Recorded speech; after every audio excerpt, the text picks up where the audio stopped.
നേമത്ത് നിന്ന് സ്വാതന്ത്ര്യ സാജു ചേരുന്നുണ്ട്. സ്വാതന്ത്ര്യ, പലയിടങ്ങളിലും വെള്ളം ഇപ്പോഴും എത്തിയിട്ടില്ല, വലിയ ദുരിതത്തിൽ തന്നെ തുടരുന്നു.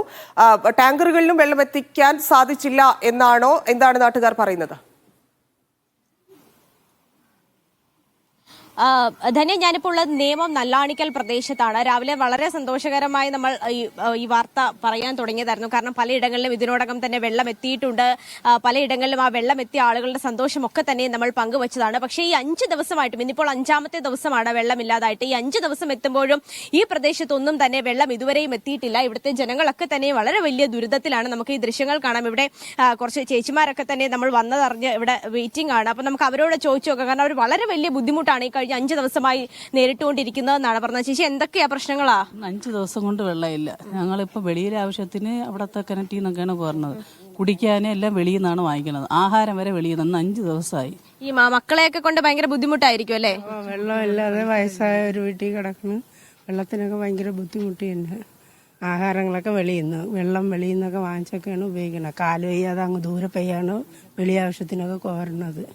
ചേച്ചി, 5 ദിവസമായി വെള്ളമില്ല. ആരെങ്കിലും വെള്ളം കൊണ്ടുതരും? ഇപ്പൊ കോർപ്പറേഷൻ എന്നൊക്കെ ടാങ്കറിൽ വെള്ളം കൊണ്ട് കൊടുക്കുന്നുണ്ട്. അങ്ങനെ വെള്ളം വന്നിരുന്നോ? 5 ദിവസമായിട്ട് അങ്ങനെ ഒരു ഇതേ നടന്നിട്ടില്ല. വെള്ളം വേണോന്ന് പോലും ചോദിക്കുന്നില്ല. അതാണ് നമ്മളെ കോർപ്പറേഷൻ ഏരിയ എന്ന് വെച്ചാൽ 5 ദിവസമായിട്ട് ഒരു പ്രാവശ്യമെങ്കിലും ടാങ്കിൽ കൊണ്ട് എത്തിച്ചെങ്കിൽ വലിയ ഉപകാരമായിരുന്നു. പക്ഷെ ഇതുവരെ വന്നിട്ടില്ല. അതാണ് ഹെൽപ്പ് ലൈൻ നമ്പറൊക്കെ ഉണ്ടായിരുന്നു. ഇവരാരും കോൺടാക്ട് ചെയ്തില്ലേ കോർപ്പറേഷനുമായിട്ട്? ആഹാരം എല്ലാം വാങ്ങിച്ചിട്ട് പുറത്തുനിന്നാ വാങ്ങിച്ച് കഴിച്ചാൽ വയറിന് അസുഖം വരും.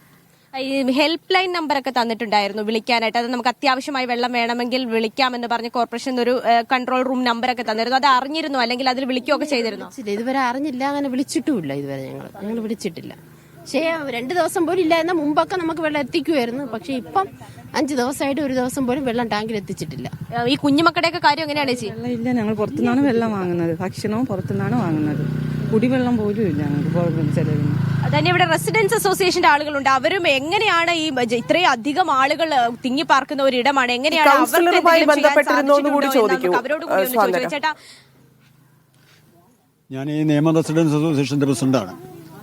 നമുക്ക് 2 അസോസിയേഷനാണ് ഈ പരിധിയിൽ വരുന്നത്. 2 അസോസിയേഷൻ കൂടെ ചേർന്ന് 500ഓളം വീടുകളാണ് നമ്മുടെ പ്രദേശത്തുള്ളത്. അപ്പോൾ ഈ 500ഓളം വീടുകളിൽ നമ്മുടെ ഭാഗത്ത് ഈ വയൽ നികത്തി പുരയിടമായി മാറിയതാണ്. അപ്പോൾ ഒരു സ്ഥലത്തും കിണർ കുഴിക്കാൻ നമുക്ക് കഴിയില്ല. അപ്പോൾ അവിടെയെല്ലാം പൈപ്പ് ആശ്രയിച്ചാണ് ഈ പ്രദേശത്തെ മുഴുവൻ ജനങ്ങളും ജീവിക്കുന്നത്. അപ്പോൾ ആദ്യത്തെ 2 ദിവസം നമുക്ക് സർക്കാർ തലത്തിൽ ഒരു മെസ്സേജ് തന്നു. അത് കൃത്യമായി ഞങ്ങളെ ഗ്രൂപ്പുകളിലും മറ്റു അറിയിപ്പുകളിലും എല്ലാം കൃത്യമായി ആ കാര്യം ചെയ്തു. അപ്പോൾ 2ആയി 3ആയി 4ാം ദിവസമായപ്പോൾ ജനങ്ങളുടെ ഇടയിൽ രൂക്ഷമായ പ്രതികരണങ്ങളുണ്ടായി. ഈ കൗൺസിലറെ അറിയിച്ചോ ഇത്തരത്തിൽ പ്രതികരണം? കൗൺസിലറെ അറിയിച്ചു, നഗരസഭയെ അറിയിച്ചു, വാട്ടർ അതോറിറ്റിയുടെ ഒരു ഹെൽപ്പ് ലൈന് അവർ തുറന്ന് അതിന്റെ നമ്പർ തന്നു. അതും എല്ലാമായിട്ട് നമ്മൾ ബന്ധപ്പെട്ടു. പക്ഷേ നമുക്ക് നിരാശ മാത്രമാണ് ഈ പ്രദേശത്തുണ്ടായത്. ഇതിനോടൊപ്പം തന്നെ നമ്മൾ ഈ നല്ലാണിക്കൽ ഭാഗം, ചരുതാണിക്കൽ, പോലീസ് ക്വാർട്ടേഴ്സ് ലൈൻ, ഗണപതി ക്ഷേത്ര റോഡ്, അണ്ടുമൂല, ഈ 4 മേഖലകളിലും നമുക്ക് വളരെയേറെ രൂക്ഷമാണ്. നമ്മൾ ഇന്നലെ മേയർ ഈ വിവരം പറയുമ്പോൾ തന്നെ ഞങ്ങൾക്ക് വളരെ ഒരു സന്തോഷമായി. ഇന്നലെ രാത്രിയോടുകൂടിയെങ്കിലും ഈ പ്രശ്നം പരിഹരിക്കും എന്നുള്ള ഒരു പ്രതീക്ഷയായിരുന്നു ഞങ്ങൾക്കുണ്ടായിരുന്നത്. പക്ഷേ ഈ പ്രദേശത്ത് മറ്റൊരു സത്യം എന്ന് പറയുന്നത് നമുക്ക് തുണി കഴുകാൻ പറ്റില്ല. ചുരുക്കം പറഞ്ഞാൽ നമുക്ക് ഏറ്റവും കൂടുതൽ കിട്ടുന്ന പരാതി എന്ന് പറഞ്ഞാൽ ബാത്റൂമിൽ പോകാൻ പോലും കഴിയുന്നില്ല. അപ്പൊ 250-ലധികം കുടുംബങ്ങൾ ഇവിടെ മാത്രം പ്രശ്നത്തിലാണല്ലേ? ഈ 250 കുടുംബം നേമം റെസിഡൻസ് അസോസിയേഷനിൽ മാത്രം 250. തളിയാതിച്ചപുരം റെസിഡൻസിൽ അതേപോലെ 200ഓളം വീടുകളുണ്ട്. നമുക്ക് ഈ പ്രദേശത്ത് ബന്ധം വന്നിട്ട് 500ഓളം വീടുകളാണ്. ഈ 500ഓളം വീടുകളിൽ ഇപ്പോൾ ഒരു 99% പ്രദേശത്തും വെള്ളം എത്തിയിട്ടില്ല. അപ്പം ഈ ഇന്ന് വെള്ളം എത്തുമോ? എന്തെങ്കിലും പറയുമോ? എന്തെങ്കിലും ആരെങ്കിലും വിളിച്ചറിയിക്കോ? എന്തെങ്കിലും ചെയ്തിരുന്നോ? കോർപ്പറേഷനിൽ വിളിച്ച് അന്വേഷിക്കോ? എന്തെങ്കിലും ചെയ്തിരുന്നോ? അപ്പോൾ ഞങ്ങൾ ആവശ്യപ്പെട്ട് ഇന്ന് രാവിലെ ബന്ധപ്പെട്ടപ്പോൾ പറഞ്ഞു ഉച്ചയോടുകൂടി പരിഹരിക്കും. ഞങ്ങൾ കാര്യങ്ങളെല്ലാം ഇന്നലെ തന്നെ തുടങ്ങിക്കഴിഞ്ഞു. ഇനി നമുക്ക് പമ്പിങ്ങിൽ വരുന്ന ഒരു 3 മണിക്കൂർ നേരത്തെ ബുദ്ധിമുട്ടാണ് നമുക്ക് വരുന്നത്.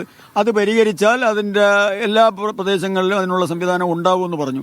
ഈ ഉയരം കൂടിയ പ്രദേശങ്ങളിലാണ് സാധാരണമായി വെള്ളം എത്താൻ കുറച്ച് വൈകുമെന്ന് ഇന്നലെ രാത്രി തന്നെ പറഞ്ഞിട്ടുണ്ടായിരുന്നു. താഴ്ന്ന പ്രദേശങ്ങളിൽ ആദ്യം വരും, ഉയർന്ന പ്രദേശങ്ങൾ കുറച്ച് വൈകുമെന്ന് പറഞ്ഞു. ഇതങ്ങനെ ഉയർന്ന പ്രദേശമാണോ? എനിക്ക് സ്ഥലത്തെക്കുറിച്ച് അത്ര അറിയില്ല, അതുകൊണ്ട് ചോദിക്കുകയാണ്. ഇപ്പോൾ നമ്മളെ ചാനലുകാർ തന്നെ നിൽക്കുന്നത് ഒരു മൈതാനം പോലെയുള്ള ഒരു വിളയിലാണ്. ഈ പ്രദേശത്ത് അങ്ങനെ കുന്നില്ല. ഇവിടെ മെയിൻ റോഡിൽ നിന്ന് നമ്മൾ ഇറങ്ങുമ്പോൾ കൂടുതൽ താഴ്ന്ന പ്രദേശമാണ്. മെയിൻ റോഡിനേക്കാൾ താഴ്ന്നാണ് ഇരിക്കുന്നത്. അപ്പോൾ ഇവിടെ വെള്ളം ശരിക്കും പറഞ്ഞാൽ എത്തേണ്ടതാണ്. അപ്പോൾ അവിടെ എത്തിയിട്ടില്ല.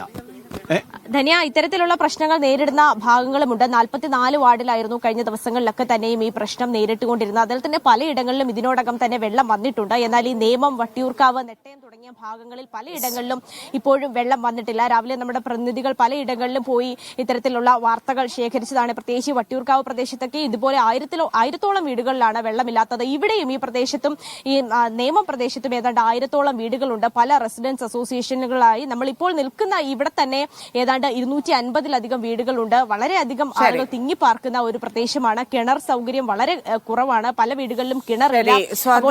എന്താണ് സംഭവിച്ചതെന്ന് കൂടി അറിയില്ല. കാരണം കൗൺസിലർക്കൊക്കെ അറിയേണ്ടതാണ് ഈ കൺട്രോൾ റൂം നമ്പറും ഈ ആപ്പ് സംവിധാനവും ഒക്കെ കൗൺസിലർ അറിയിക്കേണ്ടതാണ്. എന്തുകൊണ്ട് അറിയിച്ചില്ല എന്നതുകൂടി പരിശോധിക്കേണ്ടതുണ്ട്. നന്ദി.